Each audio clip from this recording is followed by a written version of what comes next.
Open a medicine cabinet in the 1960s or even the 70s, and you would find things you could never sell now. Not because they looked suspicious, because they looked normal. Let's see how many of these you can remember using, or which of these products you just can't believe were actually normal to use every day. Let's dive in. A bottle of children's aspirin that tasted like candy. Opium drops for babies. Powder used on babies that would later be tied to asbestos fears. Mercury for cuts. A disinfectant sold to women for use on their own bodies. Beauty products with arsenic in them. And inside the wall behind the mirror, a place to throw used razor blades and forget them forever. None of it hidden, all of it trusted. And that is the real story of the old medicine cabinet.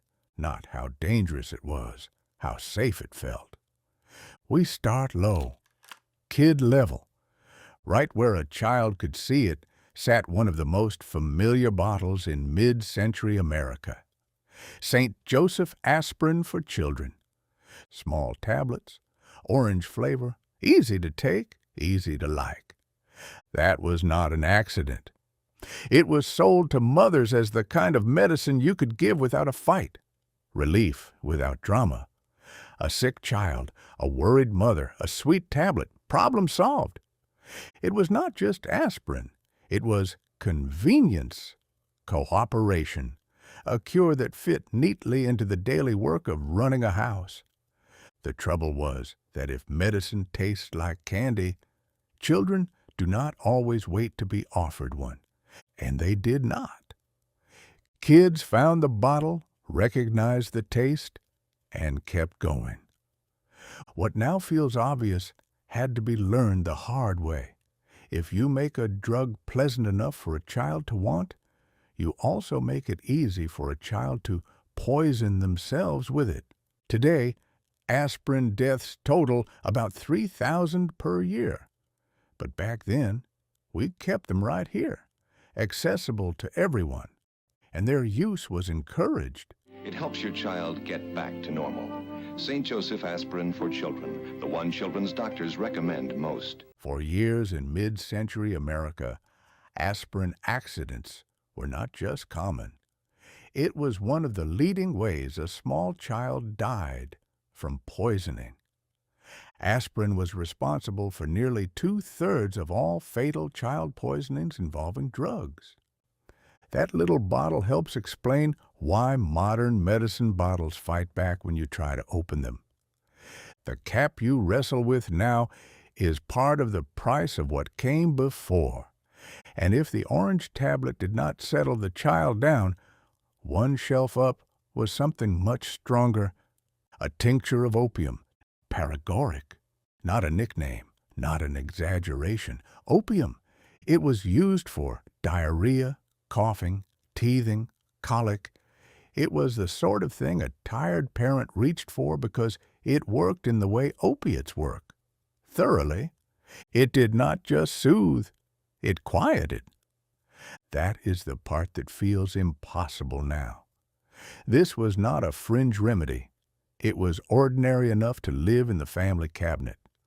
The label looked official. The pharmacist sold it.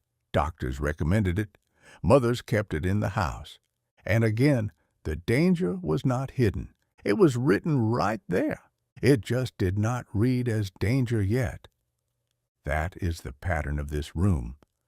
The label did not have to lie. It only had to arrive before the culture knew how to read it. And not every danger in this cabinet came in a dramatic bottle. Some came in the softest packaging in the room. Baby powder, a white shaker bottle, a clean smell, a little cloud in the warm bathroom air after a bath. It felt gentle because it was built to feel gentle. That is what made it so trusted. People dusted it on babies, on themselves, on skin, sheets, and clothes. It was part of the texture of care. But talc had a problem that families could not see. Commercial talc deposits often sat near asbestos in the ground, and over time that turned an ordinary household ritual into something much darker, a product associated with contamination fears, cancer lawsuits, and the realization that the powder cloud floating through the bathroom may not have been as innocent as it looked. That is another pattern in this room. If it felt soft, clean, and familiar, people assumed it had already been checked. Then there was Mercurochrome. If you grew up around it, you remember the color first. That bright red-orange stain on skin, on cotton, on the sink, on the towel. It looked like medicine doing its job. That stain mattered. It gave parents proof. Something had been done. The cut had been treated. The child could see it. The parent could see it. The room itself could see it. The problem was the active ingredient. Mercury. A mercury-based antiseptic painted directly onto open skin over and over in homes all over the country. The visual signal was powerful enough that people trusted the product long before anyone asked the harder question, does the red mark prove it works, or just prove that it marks? In this cabinet, visible action often stood in for safety. The bottle that looked most active was not necessarily the bottle you wanted most. And the strangest part is that not everything dangerous in this cabinet was even sold as medicine. Some of it was sold as hygiene, Lysol. Today, the name means household cleaning. For decades, it was also marketed to women as intimate care.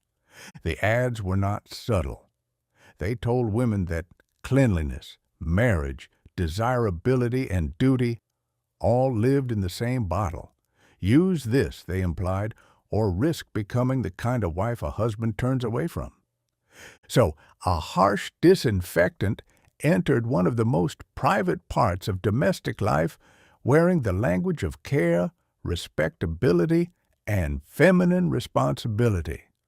And again, the product did not feel dangerous, because the entire system around it was telling women the opposite. The ad said it. The culture said it. The fear of failing as a wife said it. By the time the chemistry got a vote, the trust was already in place.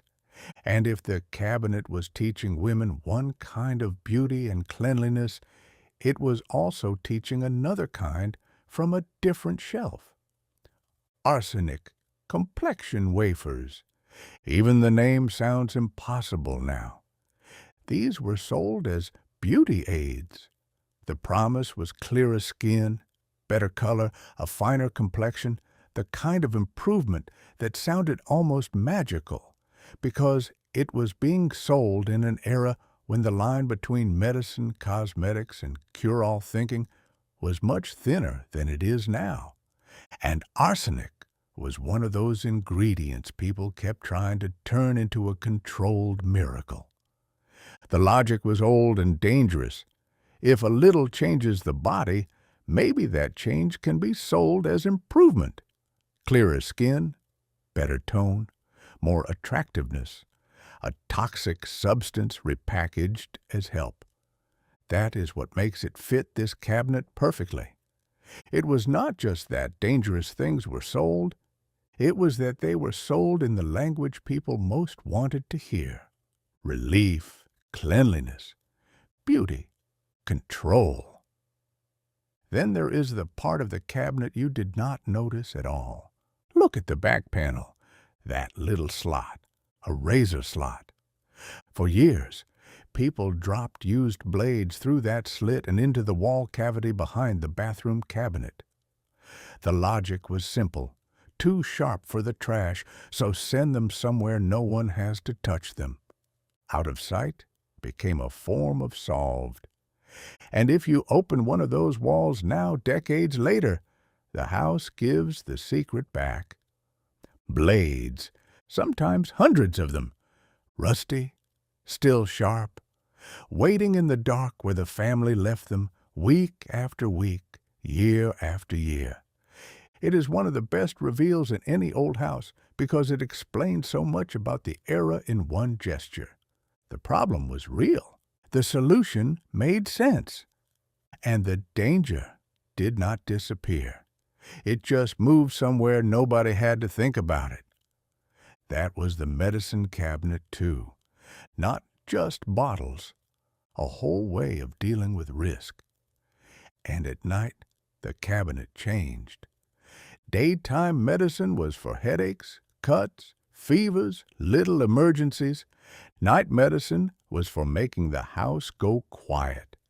That is where the cough syrup lived.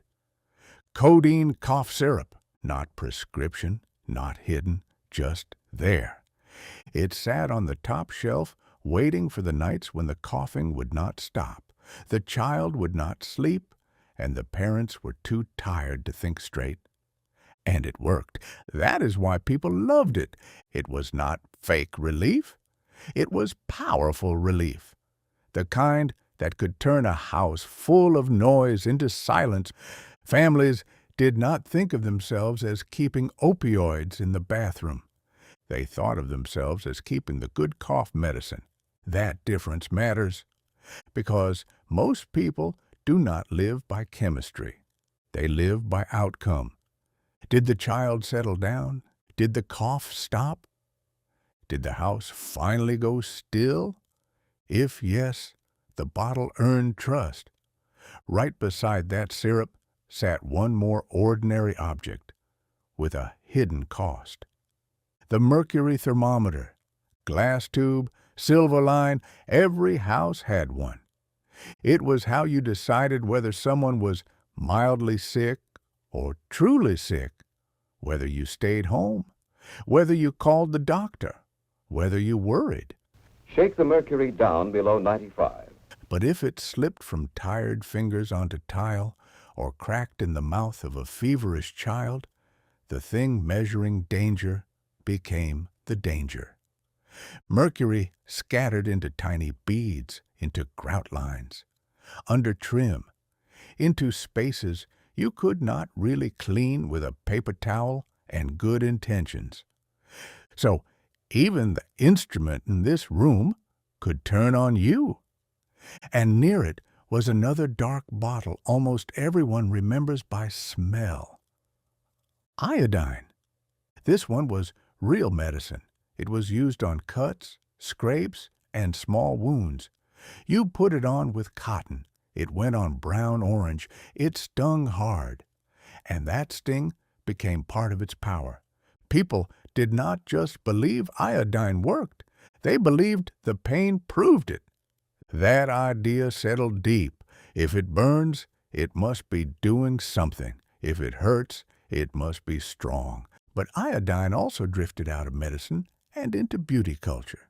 In the 1970s, someone gave me a recommendation of a recipe of iodine and baby oil to help me tan faster. And the person that recommended this to me was actually a dermatologist. Can you believe that? A doctor helping you absorb more sun faster, while the iodine stained your skin into a crisp golden brown, proving you were on vacation somewhere warm. And it wasn't just me. People actually did this. Did you? I think this says a lot about how loose the line had become between treatment and self-experiment. The same bottle that lived in the cabinet for cuts could get pulled into the era's pursuit of darker skin, as if anything that changed the surface of the body could be repurposed as improvement. That may be the best summary of the whole cabinet. Almost everything in it made sense inside the world that used it. That is why this room matters. People were not stupid. They were trusting a chain of authority that felt complete. The label, the pharmacist, the doctor, the neighbor, the ad in the magazine, the fact that it was sold openly at all of that added up to one powerful feeling: someone must have checked. Sometimes someone had.